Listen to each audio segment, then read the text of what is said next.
before this committee, and we need to think about what the consequences are of when witnesses come before this committee. And I think that we need to be, as committee members, a lot more judicious, a lot more careful in who we bring here, why we bring them, and we should really refrain from using private citizens as props for political grandstanding. So I'll park my comments here, Chair, and I am cautiously accepting of this amendment. I'm still mulling over what I'm going to do with the main motion, but I am cautiously accepting of this amendment, and I am hoping that I'll hear from some of my opposition colleagues as to where they stand on the issues that have been raised by myself and by my colleagues on these concerns with respect to not just the motion, but the amendment as well. Thanks, Chair. Okay, thank you, Ms. Khalid. I don't have any other speakers on the, I do now. I have Mr. Barrett. Go ahead, Mr. Barrett, please. On the amendments. Yeah, so on the amendment that takes out the other Randy, the subject of great interest, this other Randy, and the Gowrie Group. So I guess the curiosity that I have is members opposite, Liberal members, have said that they don't want to drag citizens in front of the committee, but these two people are certainly citizens. And the 50% of the amendment removes other Randy. So what is the protection of this other individual that they're looking to achieve? So we have someone who's named in this in these texts, Randy, working at Randy Boissonneau's company. And when Mr. Anderson was asked if there was another Randy, he said that he did work with one, but he wouldn't say what their name was, but that they were head of logistics.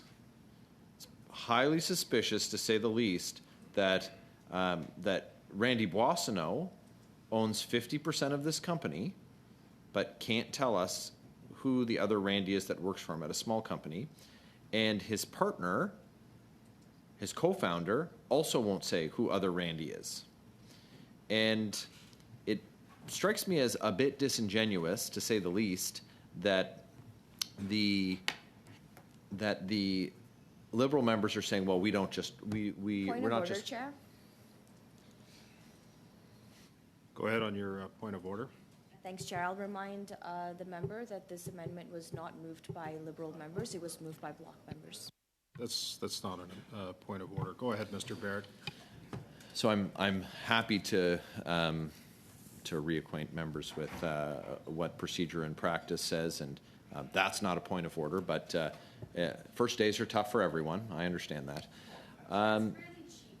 So we have Liberal members who are saying that they don't just want to bring members of the public before the committee, but they're going to vote for an amendment that does that. That seems really weird. Just like they say one thing and do another quite often. Like they say that, well, Canada has the strictest, most stringent conflict of interest rules. Yeah, they break those rules all the time. It's a cabinet of serial lawbreakers. They routinely break the law and then say, well, we broke the law, we got caught, we'll move on. They just completely disregard the rules. And in this case, it seems like they're looking for the same thing to be accepted, that, the minister comes before committee, yeah, I'll give you all my phone records. Okay, I'll accept that we got all the phone records from the minister if he only has one cell phone. If he writes to the clerk and says, yep, I do commit that I only have one cell phone, and that's why I only gave you records for one cell phone. I don't possess one. I haven't used another one since I've been minister. Well, maybe. But again, I don't believe that this is it. He gave us some call records, and then said, well, not only that, I couldn't have used it because I was in lockdown. They keep saying they're in lockdown. There was no lockdown. They were in a meeting, and their phones were in a box outside the meeting. And when they took breaks and when they had their lunch, they took their phones out of the box. And it's ridiculous. They're trying to say one thing when they know another thing to be true. So my question to all members, to my colleagues in the other opposition parties as well, would be, what satisfaction can we get with respect to the question of the other Randy? So would a sub-amendment that had GHI provide a complete list of their staff names, or specifically just the name of their head of logistics whose first name is Randy, would they be amenable to that? That we don't need to hear from other Randy, we just need confirmation of other Randy's existence, and then to hear from Minister Boissonnault's partner. Is that an amendment, a sub-amendment that would be well received by them? Because then that, of course, achieves the stated, well, part of the stated goal of the Liberals, who said they don't want to bring individuals before the committee, even though they're still going to support this amendment that calls for two, just not other Randy. So far we've only had one Randy come before committee, and it's most likely that he is in fact the other Randy. But let's have the discussion about having Global Health Imports provide to the committee in writing the first and last name of this individual. I think that will answer a number of questions. Of course, it's not wholly satisfactory. This individual should come before the committee. That's why it's in the motion that was put forward. But I think that it gets us part of the way there. And I'm a big compromise guy, so let's compromise on that. And so I'm curious if that would find favor with the other opposition members, because though Liberal members may vote for the amendment, the indication is that they may vote against the main motion. So let's find something that satisfies our obligation as the opposition in terms of accountability. To my colleagues in the other opposition parties, would you support a sub-amendment, or on passing the amendment, amending the motion to have GHI, Global Health Initiatives, Mr. Anderson and Mr. Boissonnault's company, provide the full name of the head of logistics who is styled as other Randy? Okay, thank you, Mr. Barrett. I'm not hearing you propose that as a sub-amendment, but I do have a list. I had Mr. Brock and then Mr. Green right after. So, Mr. Brock, go ahead, please. Yeah, I can be, on the amendment, sir. yeah, I can be brief, Mr. Chair. I wholeheartedly agree with my colleague, Mr. Barrett's suggestions to the other opposition members. And I just want to clarify a couple of loose threads that I think need to be focused in. Canadians watching this may be left with the impression that there's really nothing to see here, that Global News had conducted a most thorough investigation on their own, and the Liberal bench, including the Prime Minister, has satisfied all the queries that opposition members have made on this issue. But this is a serious matter.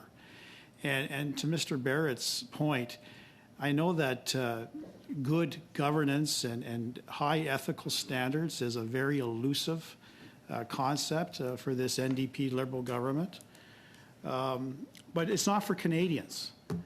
And the allegations are really damning that a minister who had been a minister for close to a year is communicating via a device to a company demanding within so many minutes a $500,000 payment to a company that he still has a 50% interest in. The text message made it clear that there ought to be a partners meeting. Minister Boissonnault confirmed that he views himself as a partner. This was a two-partner company. What concerns me is that the Liberal bench can clear this up, could have cleared this up the moment the issue rose by simply identifying the surname of this other Randy. And it just amazes me to the length by which the Liberal government will go to conceal the identity of this other Randy. And for the Canadians who are watching this, they're saying to themselves, well, what's the big deal? If it's not Minister Boissonnault, then identify the person. But when you've got every Liberal member literally on this committee, as well as Liberal members in the House, dodging and deflecting and not answering the question that's on the mind of Canadians, clear this up. Why are we wasting government resources and arguing this, and with filibustering that's happening not only today, but happening last week as well? Government, or Canadians want government to work. And when they see the kind of gamemanship that's happening right now, and the attempts to not shed any sort of transparency and light on this, is extremely concerning. And to answer the question of Mr. Fisher, that this committee has never been designed to be a judge and jury, well, of course not. But our role as parliamentarians is to ask the tough questions. Some of us could have more skills than others in asking the questions, probing questions that might ultimately elicit a response from a commissioner and or provide the basis by which we would extend an invitation to law enforcement to investigate. But that's our role, Mr. Chair. That's what we do day in and day out at committee. It is improper to equate that lawful parliamentary privilege and process as a means of acting as judge and jury. That's just not the case. What's also concerning is in the Global News report that Mr. Boissonnault's other partner lied, flat out deliberately lied when he said that the other Randy is the head of logistics. The report indicated, in fact, the head of logistics was Mr. Anderson's father, whose first name was not Randy. Now, we're not talking about a large corporation. We're not talking about a multinational.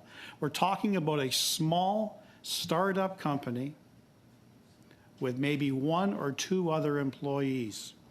When asked by the Global News reporter, give us the surname of the other Randy, no one in that organization could answer that. In much the same way that every Liberal member of this committee and this government refused to give us the name of that person. And that's why we are here. That's why I fully support Mr. Barrett's recommendation that we need to have the other Randy appear and or have the government provide us with the surname so that we can make our own inquiries.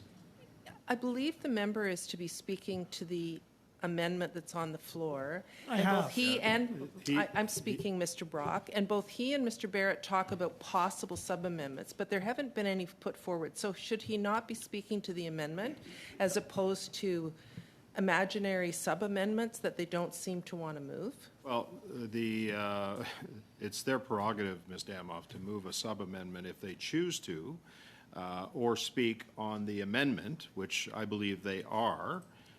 If at the appropriate time they want to move that sub-amendment, they can. But I don't think that they're I don't think they're talking in theory here. They're just talking about the amendment. So, But they're not, Chair. They're talking about how they would like to amend it, but they don't actually amend it. So shouldn't they keep their comments to the amendment that's on the amendment is to strike the other Randy referred to in Minister Randy Boissonneau's testimony. And I think it's extremely relevant, and you've been on this committee for a while. You know that I give members a lot of latitude. I think it's extremely relevant to be speaking to the amendment that's on the floor, which I believe Mr. Brock is doing at this point. So I'm going to ask Mr. Brock to continue, please. You have the floor. Thank you, Chair. And the last intervention is just proof positive that they don't want to hear from Conservative members who are asking the appropriate questions that Canadians want answers to. The other concern that I have with the proposed amendment is the duration of this meeting. The original motion had individuals appearing for 1 hour each. So let's take a look at the logistics behind the passing of the amended motion.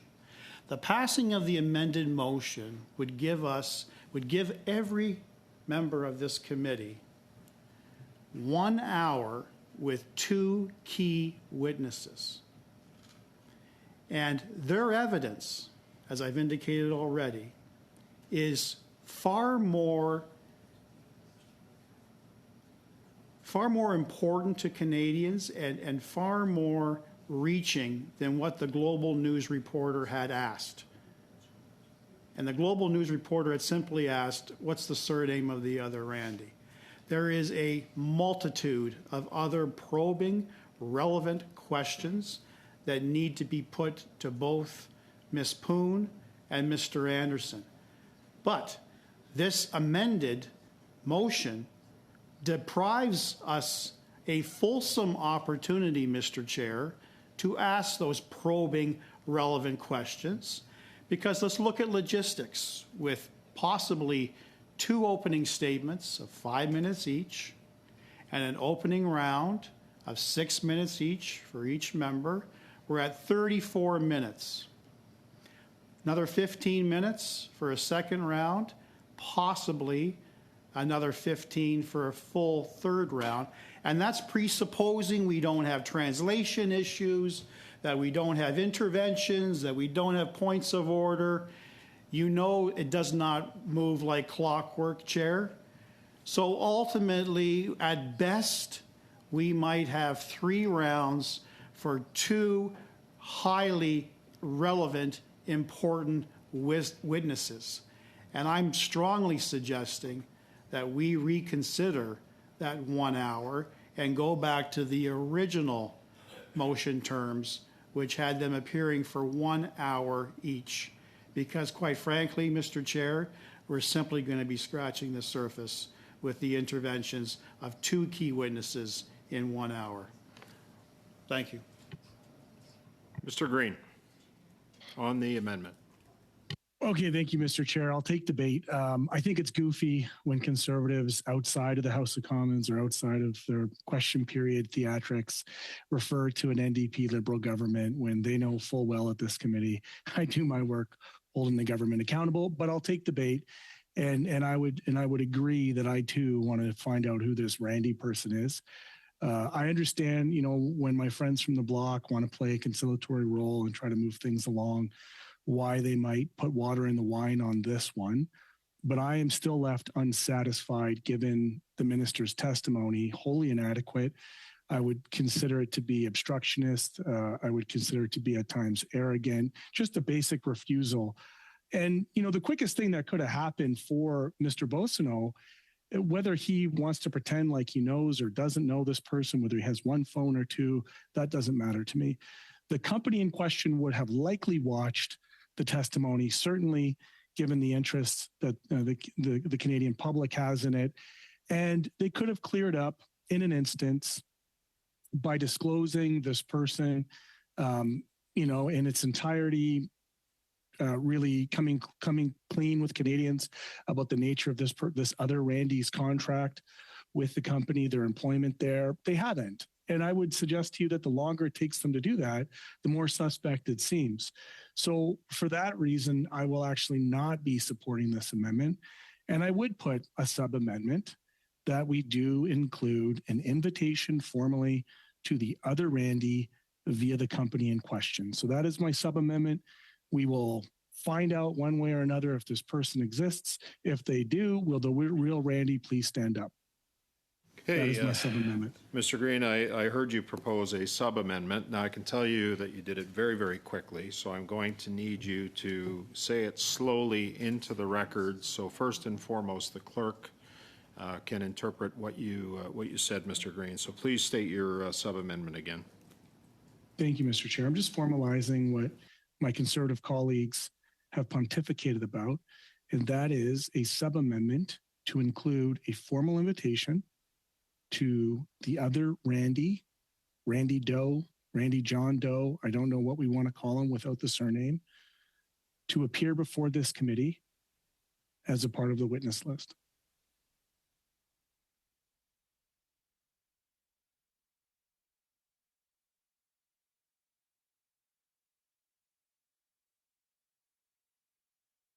Will that suffice, Mr. Chair? Hold on. Would that be included in the difference?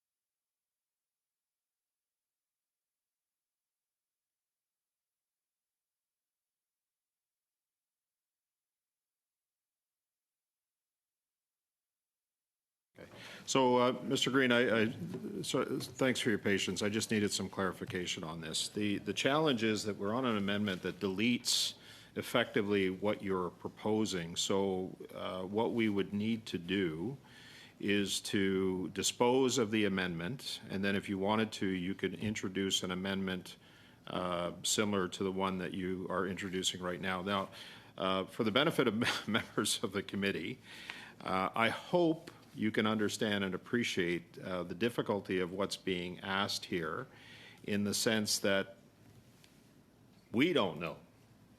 The chair nor the clerk knows who the other Randy is. So the difficulty that lies with this is sending out an invitation to somebody who hypothetically could exist or doesn't exist. So that's challenge number one. Challenge number two, just hang on a sec, is I would need clarification, because as the motion reads now, subject to amendment, testify for 1 hour, right? So would the other Randy be asked to testify for an hour with the other witnesses? So that's what we would need clarification on when the time comes to propose an amendment after we dispose of this amendment. So Mr. Barrett, I saw your hand up. I don't know what you were. Mr. Chair, on that point. Go, Mr. Green, go. Yeah, I think that when we're inviting an organization, a company, a registered company, that it would be quite appropriate through the president or the CEO to extend the invitation to demand for certain employees supposedly employed within the context of that company. So I think that would be quite appropriate through to the CEO and the president to extend the invitation to this Randy John Doe character. It would be completely appropriate. We can try, Mr. Green. There's no guarantee that we will be able to have that happen, but if it's the will of the committee and the committee chooses to invite the other Randy, we will do our best to invite the other Randy. Okay? So we're still on the amendment. I don't see any further discussion on this. So are you still on the amendment, Mr. Barrett? Yeah, on the amendment. Okay, go ahead. On the amendment.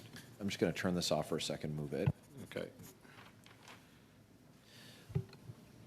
So we have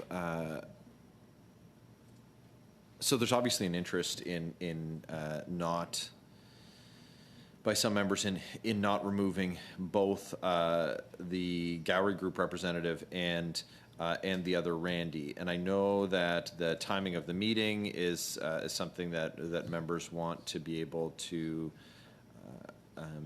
perhaps prescribe, and the duration of the meeting is of interest, so that this isn't a multi-day event. To Mr. Brock's point, if it's 60 minutes and we have 3 witnesses on the one panel, and potentially 15 minutes of opening statements, that would be a challenge in terms of productivity. We'll have spent many orders of magnitude more in terms of effort of making the meeting happen than we will in expending during the meeting itself.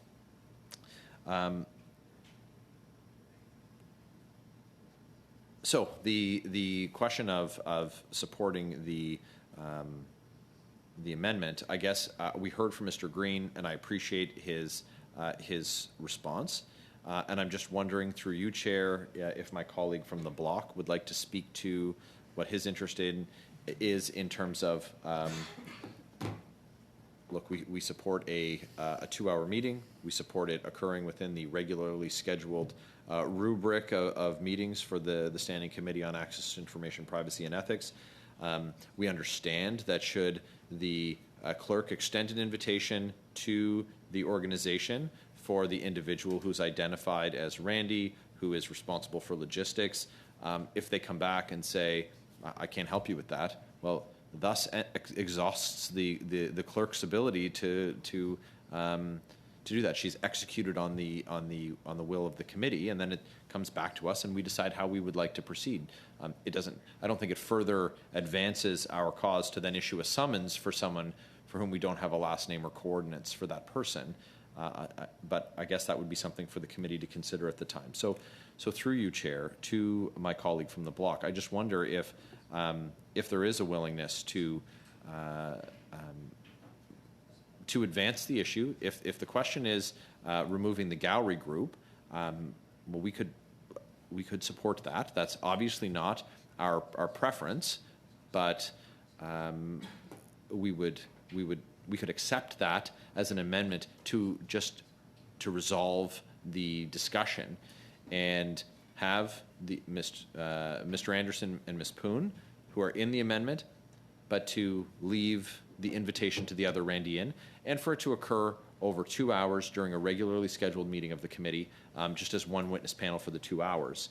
Then it's not a multi-day affair, and we put the issue to rest. So I just wanted to give the opportunity for my colleague just to hear him. I want to hear him out if he's interested. And I had spoken to Mr. Velmure to that effect prior to the meeting, and he seemed to think that was interesting. And I'm just curious if his colleague is of the same view, if he's interested in responding, and I appreciate that. Through you, Chair. Okay, thank you, Mr. Barrett. Typically, questions of other committee members are not asked, but je veux donner, si Monsieur Désolé. If Mr. Desilets wishes to speak, I have nobody else on the speakers list. So if Mr. Desilets wants to speak to the amendment or what was just discussed regarding the amendment, I'll give you the chance to do that now. Yes, well, Mr. Chair, I believe my amendment was quite clear. We were going to, for now, get rid of those 2 or delete the reference to those 2 last witnesses. Well, that means we can still ask somebody else to appear, other witnesses to appear later. We're in a hypothetical situation here, but right now I have a clear amendment on the table. I'd like to either, we can get rid of the amendment or move forward with it. We're really on the amendment. There's no sub-amendment. I don't really see where the discussion is leading us right now. Thank you, Mr. Desilets. I don't have anybody on the speakers list for the amendment. So do we have unanimous consent to pass the amendment? No? No unanimous consent? Madam Clerk, could you please proceed to a vote? On the amendment. The vote is on Mr. Désilé's amendment. Mr. Baines. Yes. Ms. Damoff. Yes. Mr. Fisher. Mr. Longfield. Yes. Ms. Khalid. Yes. Mr. Barrett. No. Mr. Brock. No. Mr. Padzer. No. Monsieur Désilets. Oui. Mr. Green. No. Yeas 6 pour 6, nays 4 contre 4. Okay, so the amendment carries. We're back to the main motion as amended. Is there any other discussion on this? I see Mr. Barrett. Go ahead, sir. So I just want to get an understanding, Chair. Let me pull up the motion as amended here.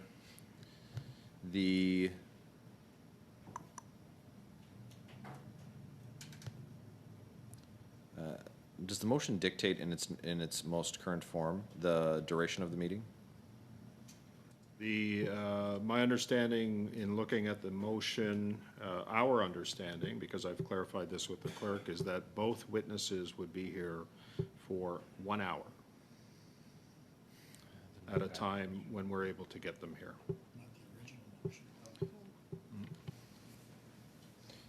That in.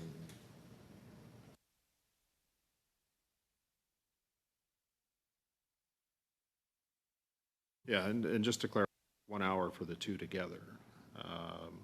So that's the way our interpretation of the motion reads, and I think that's been explained. I'd just like to move an amendment. Okay. That the motion be amended after the word hour to add the word each.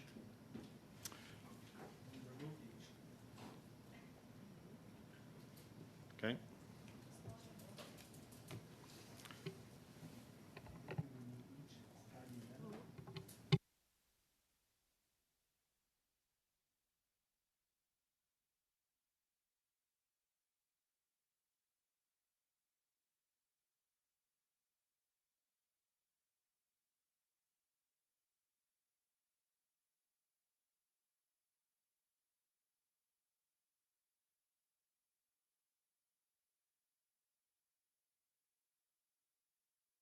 Yeah, again, I needed clarification on this, Mr. Barrett. So the motion as amended was for 1 hour for both witnesses.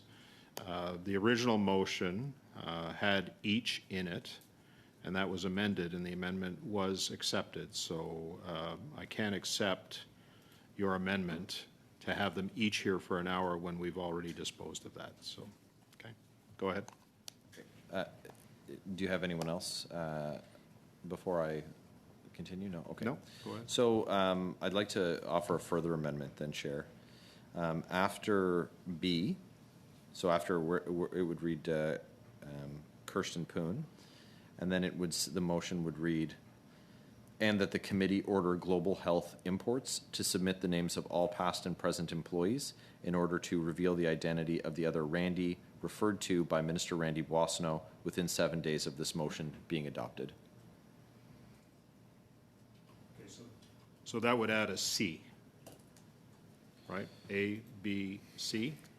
No, I don't believe so, Chair. No? I think that it would, because it would read, because it says the following witnesses to appear before the committee and testify for 1 hour, A, B, and then Okay. as a new paragraph, it would Okay. say, and that. And I'll send that text, as I read it, to the clerk right now.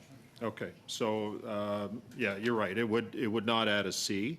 It would be a separate sentence at the bottom of the proposed motion. Just hang on a sec. Have you sent that yet, Mr.? I did. Okay, so it's been distributed. Can you just do me a favor, just read it out again, Mr. Barrett, if you don't mind, so that everybody's clear on this? So the amendment is following the name Kirsten Poon, a new paragraph that reads, and that the committee order Global Health Imports to submit the names of all past and present employees in order to reveal the identity of the other Randy referred to by Minister Randy Boissonnault within 7 days of the motion being adopted. Okay, I think that's pretty clear. Thank you, Mr. Barrett. Ms. Khalid, on the amendment, go ahead. Thanks, Chair. I'm just wondering if we can suspend for a bit while I confer with my colleagues. Yeah, it's Yeah, or can we at least suspend while it's coming in writing? Chair? okay. So I'm going to suspend for a couple of minutes here. It should be sent any minute now. So let's get back in a couple of minutes. Okay. So meeting suspended for a couple of minutes.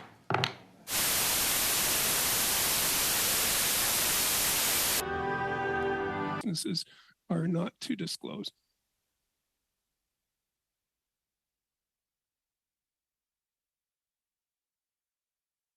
Okay, thank you, Mr. Longfield. The amendment has been shared with you. I've got you down, Ms. Khalid. Go ahead. I'm just seeking some clarification with respect to this amendment, and I'm wondering if it would violate labor law. I don't know. On what basis would you make that argument? Given that that there's privacy concerns with respect to former employees or current employees, et cetera, I am not a labor law expert. I know that some members on this committee are very experienced litigators. Perhaps they would have better knowledge.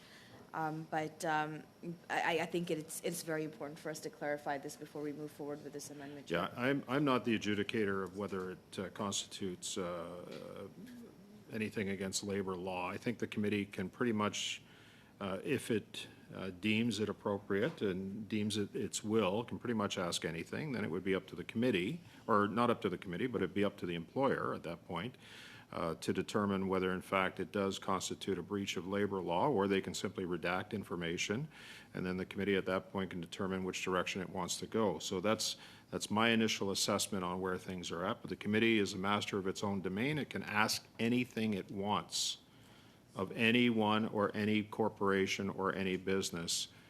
If they choose to provide that information, that's up to them. If they don't, then that's up to them as well. But that's also the question, Chair. I think the objective of this motion or this amendment is to get the information in, right? It is not to ask the question, it's to receive the information. And I'm then also wondering what would happen if the company comes back to us and says that nope, sorry, this violates labor law. What position would the committee be in that instance then? So I'm curious. Like, I obviously want the work that we do to be effective and to be efficient in the best of our capacity. Okay. I know that we don't have a lot of days left here in this sitting, so I'm just asking those questions, Chair, hoping that we can get some answers, because ultimately I think what we're trying to do here is to get to an understanding of what has occurred with this Globe article, and the reason why we're adding, or from my understanding, that we're adding this particular amendment after we have talked at length for what the amended motion as presented has been, is one of two things. Either the other folks here were just a front to get to this other Randy and sensationalizing or grandstanding or whatever the objectives the Conservatives may have on this, or in reality to try to understand what exactly has happened here. It's one or the other. So I'm trying to understand what would happen, like what is the practical implication of this amendment to this motion. I mean, we're basically asking a company to give up all of their records of all previous employees, all current employees, and, you know, like if the Conservatives would have it, perhaps all future employees too, to get to what seems to be a little bit of a witch hunt, in my opinion, as to who this Randy is and what happens if there's multiple Randys on this list. What happens if there's, somebody named Randeep that may go by Randy, or so many other instances on this. I think that this is not the most efficient way for us to conduct our business here. I think the best way for us to really go forward is to maybe have what is currently the amended motion as it stands now, and say, all right, you know what, let's see if there's something to sniff here, and then go from there. But at this point, and I've said this before, Mr. Chair, and I'll say it again, I don't think that what we're trying to do here is to achieve anything of real work. I think what we're trying to do here is to grandstand, is to create scandals, and it is to witch hunt and go after people that may or may not exist, God knows, and to create a target on people's backs. And quite frankly, Chair, I've been a victim of that myself, and I don't think it's something that we should be putting civilians up for this at all.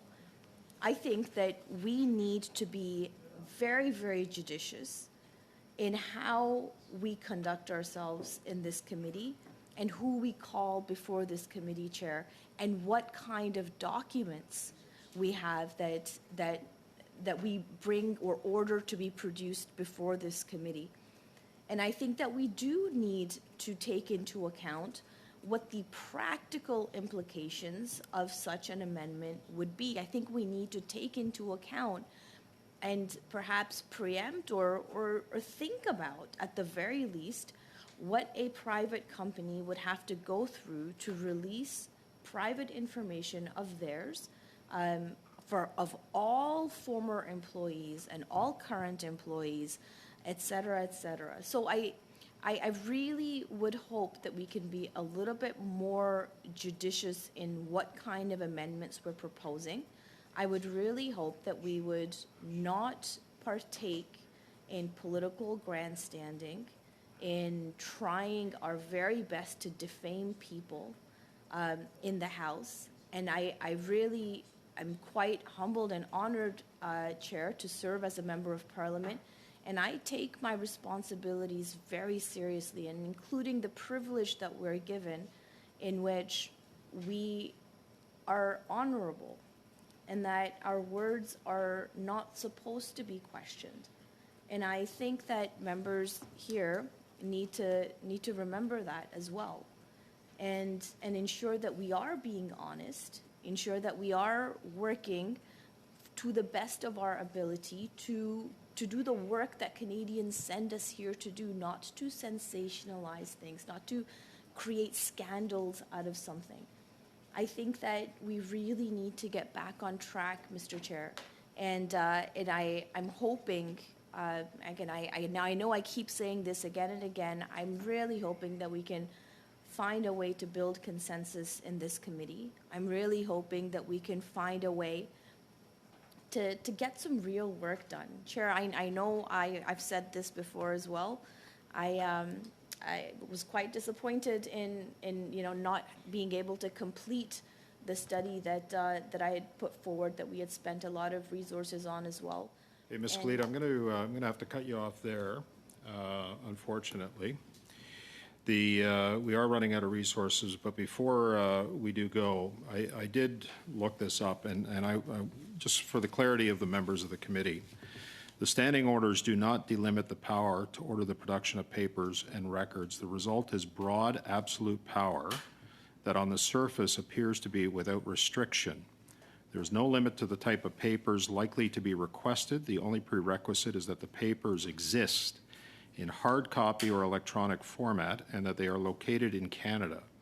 They can be papers originating from or in the possession of governments, or papers the authors or owners of which are from the private sector or civil society, associations, organizations, etc. I have a list, and we will continue tomorrow with Ms. Khalid, Mr. Green, Mr. Barrett, Longfellow, and Desilets. We're suspended until tomorrow.